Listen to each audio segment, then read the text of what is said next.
Greetings. This is Tex Masson from thctrust.org.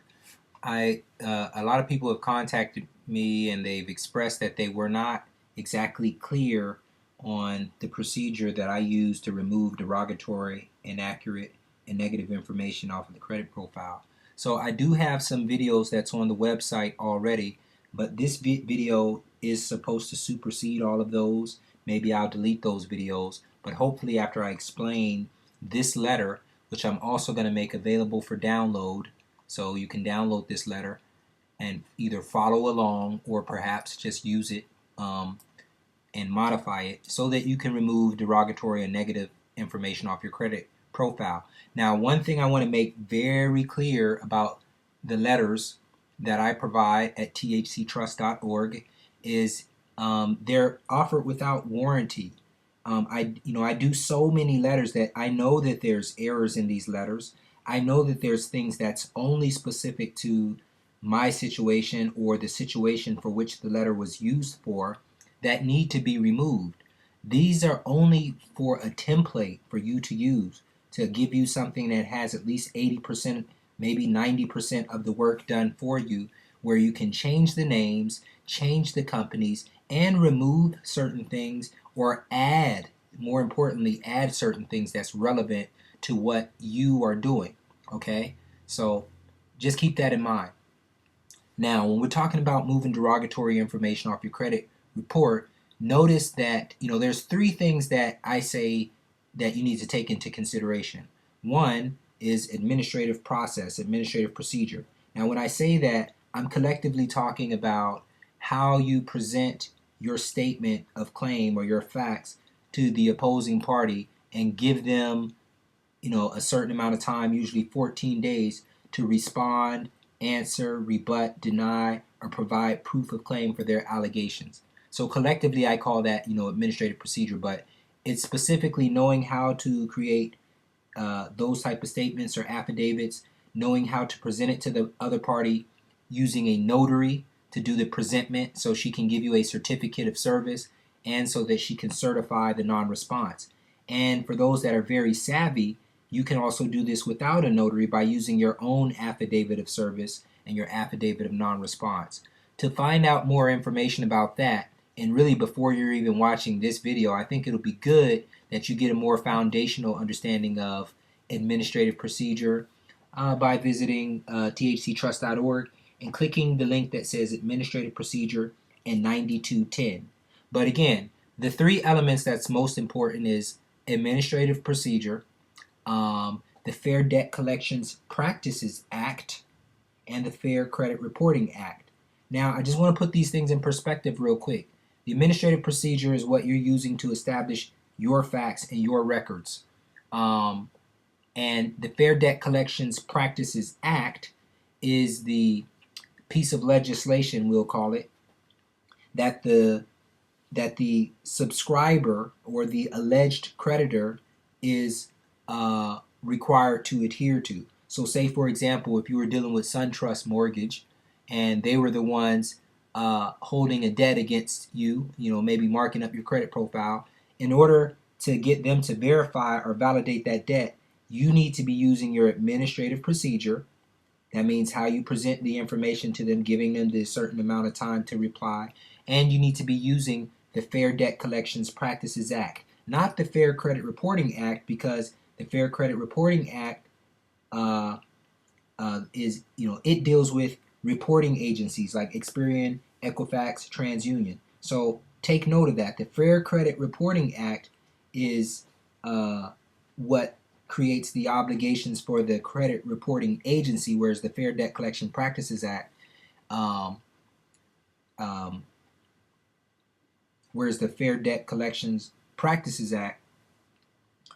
is what you would use when you're dealing with the creditor. So that being said, that should equally show you why it is so important that when you're disputing negative items on a credit report, one of the things that you don't do, which is the common way of things being taught, is that you take your claim under the Fair Debt Collections Practices Act and you open up the claim with the credit reporting agency.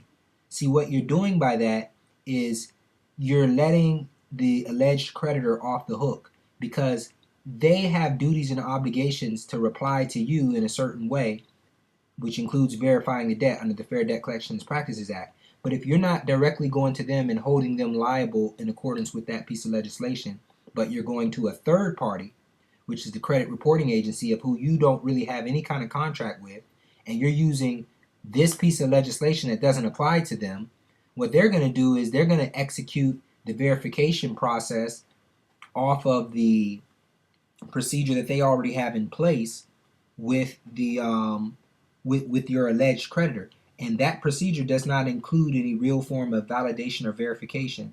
So what happens is, at the end of the day, you get screwed over because they make an allegation that the debt was verified, and you really just have to roll with it because they don't have any obligations or duties to you. So I said all that to say there's two parts in my opinion, and in this video I'm kind of dealing with the first part of removing derogatory and negative information off the credit report. It is simple. Although this video is long, it's simple. I'm just going in depth so you can go back over this video again if you don't understand something.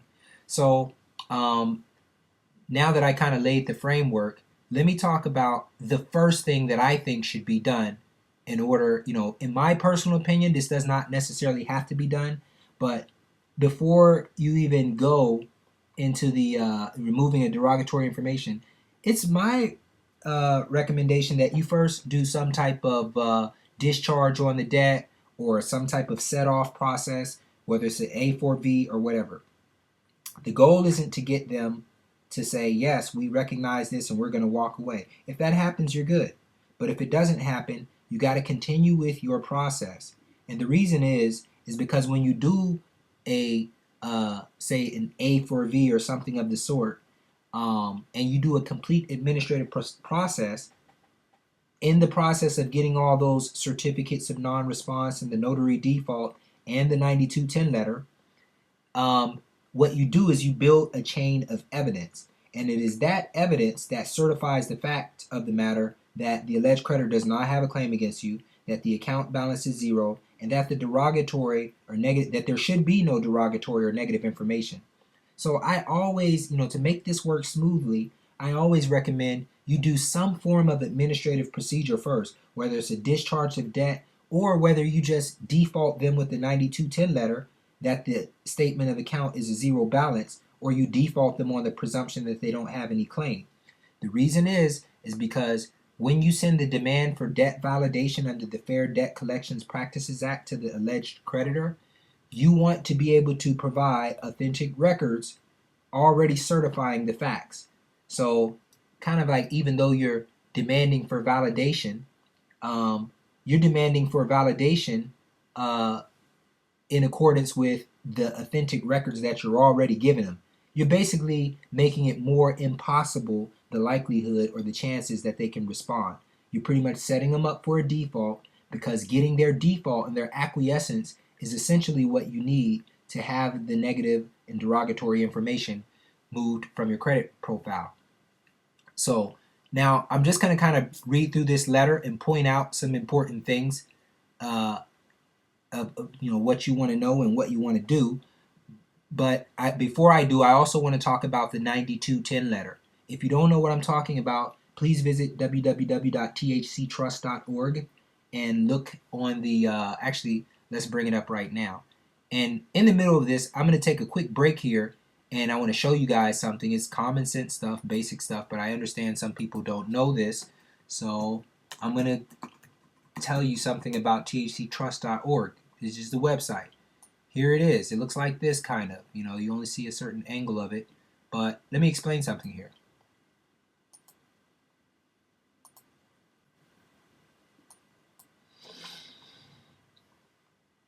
Okay, now, when you go to thctrust.org, you come to the front page, right?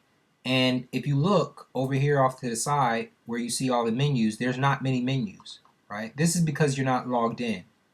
So it says create an account here or log in to the right. If you already have a login, just log in. If you don't, then you can click this and create an account. But I have a login already, so I'm going to log in, right? Just come over here, log in. And now that I logged in, you can come, you can come over here, and now you see all the relevant content that's on the site. And you can go in here, and there's a lot of in-depth information in here of how to deal with foreclosures, how to repair credit, how you deal with corruption. It's a lot of information on here, and there's more. I can't really scroll any further just because how my window is, but there's more information on it. Also, there's the premium subscription group. If you want to join the premium subscription group, you go over here right under your login form, right? And it says optional premium subscription is $16 a month. If you do that, you'll be supporting THCtrust.org, and you will have access to everything on the site pretty much. And that's for the premium subscribers. Now the thing is, if you join the premium subscription group, you are responsible for stopping your own subscription whenever you don't want to be a premium subscriber anymore. I help you as much as I can, but really that all deals with your PayPal account. So feel free. You can become a premium subscriber and go in there and download everything off the site if you want to, and then be done with it in a month. But I should hope you stick in there for a month or two. Plus, from time to time I offer different promotionals and benefits for the premium subscribers, such as half off of products or half off of coaching sessions. And that's another thing. We have coaching and consulting. So if you want coaching and consulting, the sessions are $50, and you can come click this link and go on the website and find out information of how to do that. But anyways, as far as once you log into the website to find out about the 9210 letter, which is very important when it comes to removing derogatory information off a credit profile, just go down here, click Administrative Procedure, and then you come to this window right here with a whole bunch of different videos. 9210 letter. Click this right here, and there will be a video here and the template that you can use that will show you how to effectively use that 9210 letter. But if you're not familiar with Administrative Procedure, you really got to go through all of this, because this is what's going to make and break you commercially. This is what's going to give you, this is what's going to allow you to get the remedies that you need, just by learning how to perfect records, doing notary presentment, certificates of service, and certificates of non-response. Anyway, and I'll just briefly say for anybody that doesn't know what a 9210 letter is, it's if there's any kind of dispute or just things that are unclear between a debtor and a creditor, whereas the debtor is not sure as to the amount of how much they still owe on whatever they're paying for, then they can send under UCC Article 9, Section 210, they can send a request regarding an authentic statement of account to the creditor. And that request will include an actual account statement of what the debtor certifies by signing in front of a notary, attesting to what he believes the actual balance due is. Let me bring up a quick picture of it since we're talking about it. And here's one right here. So it gets notarized by the notary, and what happens is the creditor has 14 days to reply to that. If the creditor doesn't reply to it, then obviously he agrees by tacit acquiescence that the balance is what the debtor claimed the balance to be. Now, as with everything else, if you did some type of A for V or discharge of the debt, they're not going to come back under oath and dishonor or deny what you're doing. So you're kind of going to get a tacit acquiescence, estoppel, or whatever, certifying that the balance is zero. So let's get back to the removing items off the credit profile, because I really just covered most of it, because the most of it is before you ask for debt validation with the alleged creditor under the Fair Debt Collection Practices Act, it's beneficial that you already have your administrative records proven. And so if you look at this, the subject is demand for debt validation and verification in regard to derogatory reporting on account, whatever. My first enclosure is evidence of the derogatory record. So that's the reason why I'm contacting them in the first place. Either my credit monitoring service told me that my score was lower because of something they put on that they're reporting, or maybe I was denied credit because of something that they're reporting. So however I found out about it, I added as an enclosure 1. Okay. Next is proof of payment for ABC and ABC, and let's just say ABC Mortgage. That's the fictitious entity that we're dealing with. in this letter. Now my enclosure 2 is proof of payment,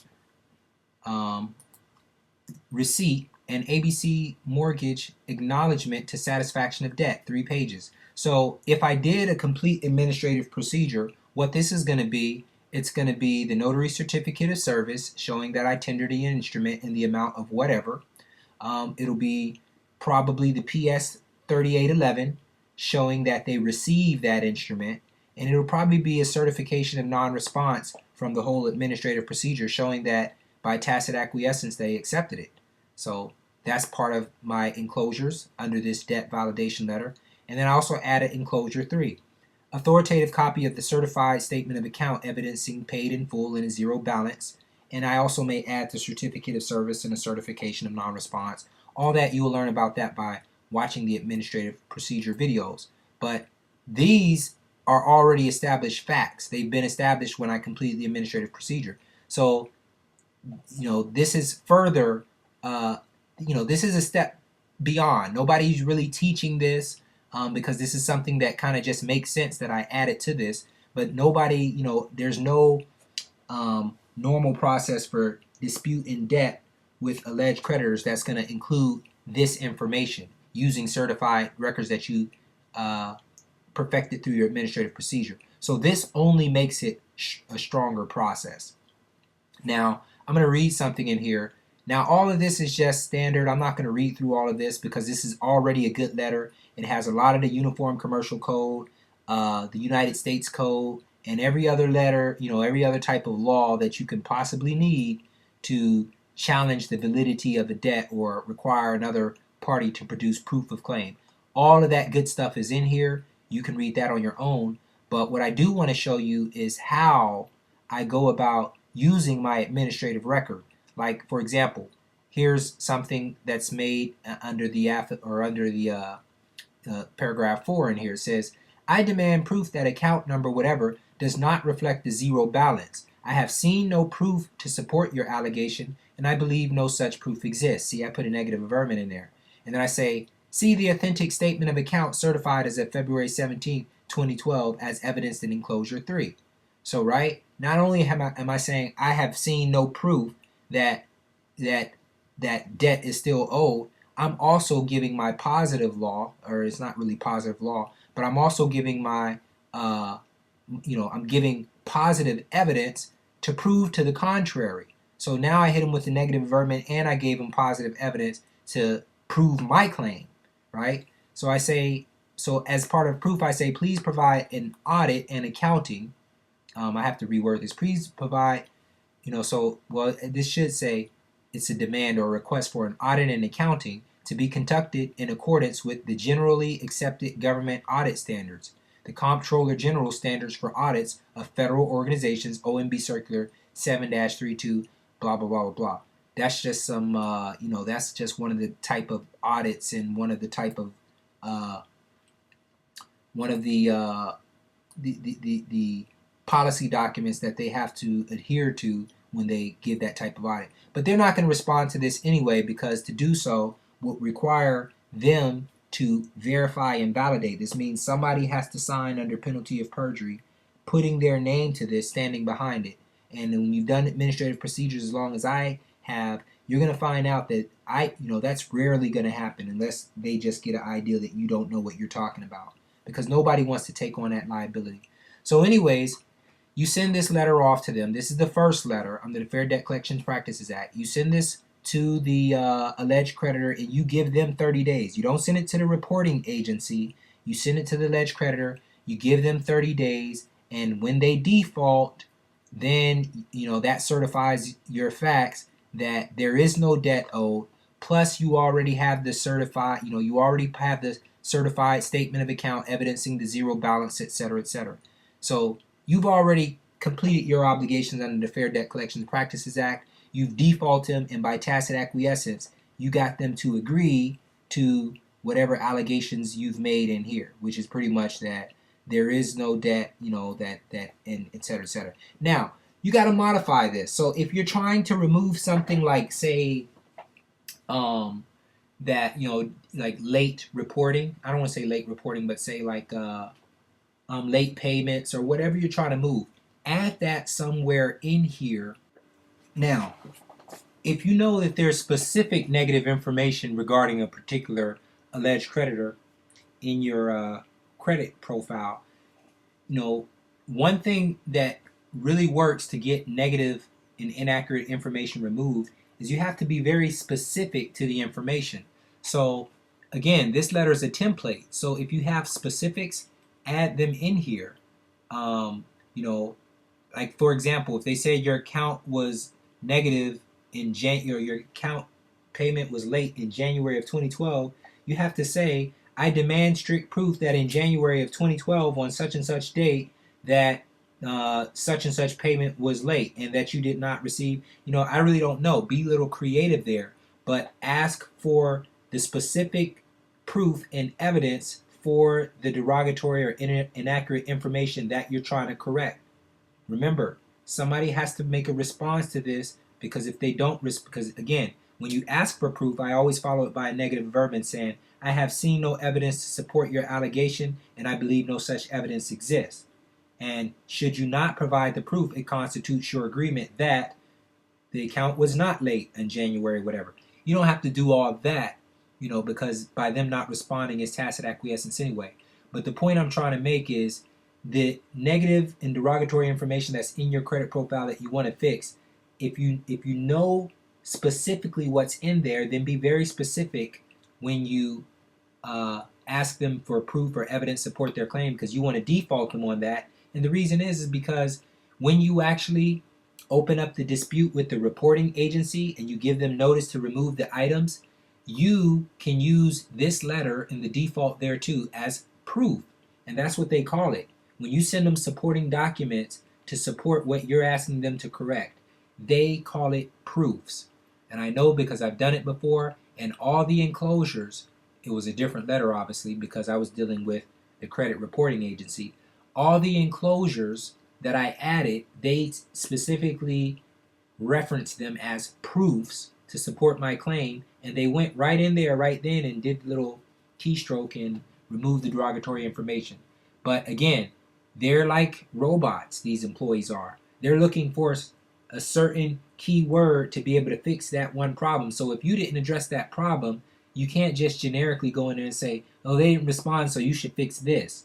Something in your process has to address that and has to establish what the correct information is in order for them to use it. They're just executing entries in a database based off of records.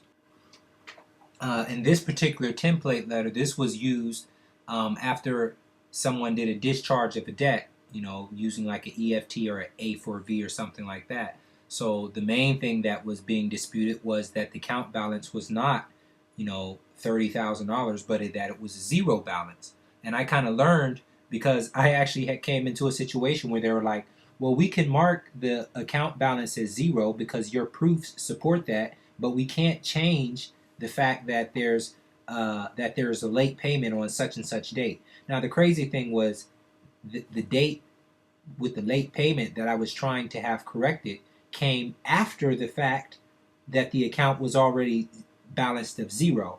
But see, they don't draw logical conclusions like that. This again is why I'm sharing with you from what I learned that each piece of derogatory information, you want to remove it. But consequently, what happened is when they updated the account to reflect the zero balance, I guess whoever was doing the key entry or whatever, or maybe it was the system, was automatically remove the derogatory information, because you can't have a late payment after an account is already settled.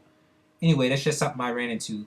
And I think I'll close out this video here, and then I'll go into the next video, which is going to talk about how, now that you've already defaulted them and you got all your proofs, how you now open up a dispute with the credit reporting agency. And now we're dealing with the Fair Credit Reporting Act. So you open up that dispute and you give them a notice to remove. At least that's what I did. And again, you don't find that in the Fair Credit Reporting Act. That's just a part of the administrative procedure, right? That's something that I just kind of threw in there because I said I already validated this and the creditor already defaulted. So I opened up a dispute with the credit reporting agency, and I gave them a 10-day, or maybe it was a 14-day notice to remove and correct the inaccurate information. And then I added all types of enclosures in that document as proof to support my claim. Because what I was doing, I was creating a situation to where, as the reporting agency, all they have to do is remove it.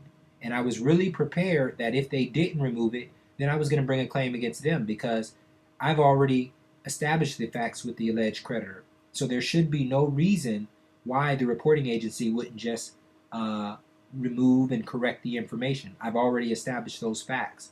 Any failure on the reporting agency's part to do that constitutes a prejudice to my rights. That means now they're holding a claim against me and damaging me, and they don't have no contract or no agreement or with me in order to do that.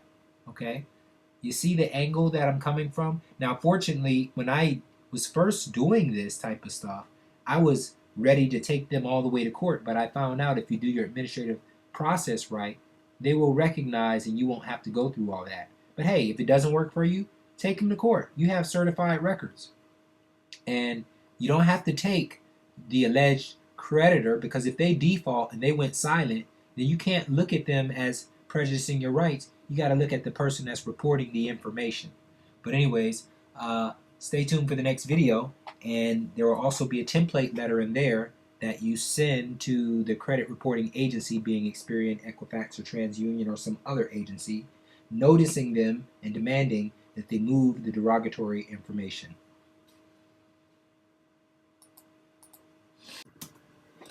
Please do put in your browser www.thctrust.org and create a free account here. If you do, there's not much you have to fill out. Very simple account creation. That's about it. Then log in to the right once you have an account. And I would like to encourage everyone to join the premium subscription group, because I think you're definitely going to get the value out of it. And as a matter of fact, for all premium subscribers, or if you join the group, I am offering 50% discount on coaching sessions or any of the products. And again, as you know, one of our products is the pre-written common law trust, as well as, what is the other product we have?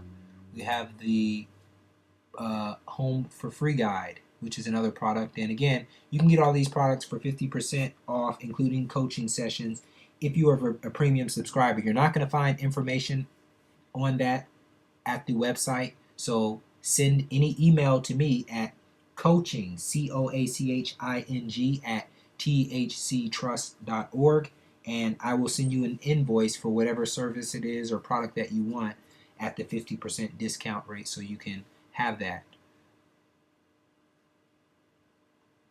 Thank you for watching. Greetings, this is Tex Mason. I figured I'd just add the, just go ahead and put the rest of the information on the back end, because this is the letter that I actually send to the credit reporting agency, and it doesn't really, it's self-explanatory, so I don't have to really say much here. But again, I want to encourage you guys, think for yourself. These letters are only templates to show you what direction to go in.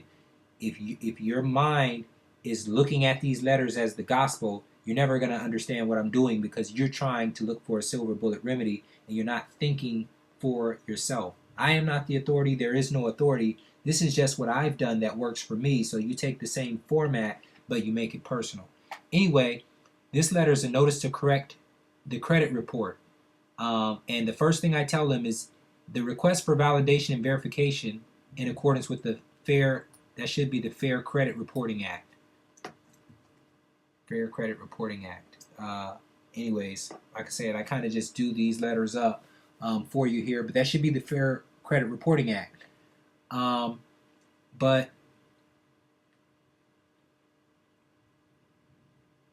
oh, I'm sorry. That's right.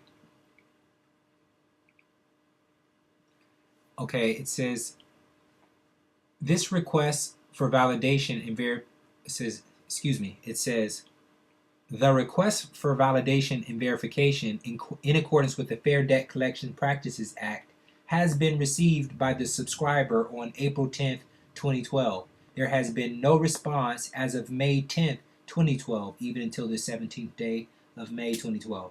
I use the word subscriber because the credit reporting agencies, that's the words that they use. The subscriber is the alleged creditor that's holding the debt against you. Notice the first thing I said is that the request for validation and verification has already been received by them, and I've given them the 30-day window showing them that there has been no response. Also, I should have pointed this out before. I didn't point it out, so I'm flipping back to the old letter here. Notice here that I carbon copy the credit reporting agency. This is the one that I'm going to open up the claim with later. So this is back to the first letter. Notice that I carbon copied them here. When I send this carbon copy to them, I'm going to send it by certified mail so that they, actually when they get the carbon copy, it's going to have the certified mail number that, I just kind of put it out here. Like I'll actually put the certified mail number out here for the one where the vice president received it, and I may put the certified mail number here showing, where I sent it to the CFO, and I'll even put, I use those little strips that come off the certified mail sticker, and I'll put this right here showing that they received it. They're just being carbon copied so that they'll know the same letter that I'm alleging to them that I've already sent, that they received it. You know what I'm saying? If I ever have to use that later. You know what I'm saying? It doesn't have to be done. It's just the way that I do it.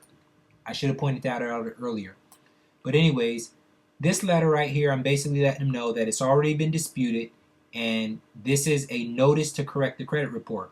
It says, you must remove the derogatory information from my credit profile within 14 days or reply to my office with a verified statement to show cause as to the refusal, or why the inaccurate information should not be removed, right? Basically, I'm not asking them to dispute anything. I've already did that. I'm just giving them notice to remove it. I'm listing specifically the derogatory information that I want corrected. I put my name, I put the social security number, the date of birth, the report number that I pulled, because you got to open up a report before you can open up a dispute with them. And then I list something that says facts of record. I list all the facts that's necessary to correct the derogatory information, and I add exhibits, exhibit A, exhibit B, whatever.